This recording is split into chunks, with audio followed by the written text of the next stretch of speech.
యొక్క శుభ లక్షణాలన్నీ వర్ణించి ఈయనకి ఇటువంటి రంగు శరీరం ఉంది, ఇటువంటి కళ్ళు ఉన్నాయి, ఇటువంటి శుభమైనటువంటి పాదాలు ఉన్నాయి, ఇతడు 16 లక్షణాలు కలిగినటువంటి శుభగుణాలు ఉన్నాయి ఇతనికి, ఇవన్నీ చెప్పి ఇవన్నీ ఉంటాయి వాళ్ళ తమ్ముడైనటువంటి లక్ష్మణుడికి కూడా. కాకపోతే లక్ష్మణుడు బంగారు రంగు దేహం గలవాడు, ఇతడు నీలమేఘ దేహం గలవాడని ఒక్క వాక్యంతో రామలక్ష్మణుల్ని ఇద్దరిని వర్ణిస్తుంది వల్ల. అయితే ఈ పుస్తకము తాతగారు నాకు బహుమతిగా ఇచ్చారు 1997లో. అప్పుడు 35 రూపాయలు పెట్టి కొనిచ్చారు. తాతగారు ఇక్కడ పేరు రాసి ఇచ్చారు చూడండి.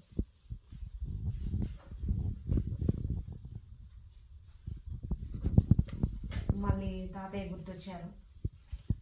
చాలా బాధ కలిగింది. తాతయ్య ఉంటే బాగుండు అనిపించింది, కానీ అది అత్యాశ. ఎందుకంటే 91 సంవత్సరాలు బతికారు, చాలా గొప్పగానే బతికారు కదా. ధన్యవాదాలు.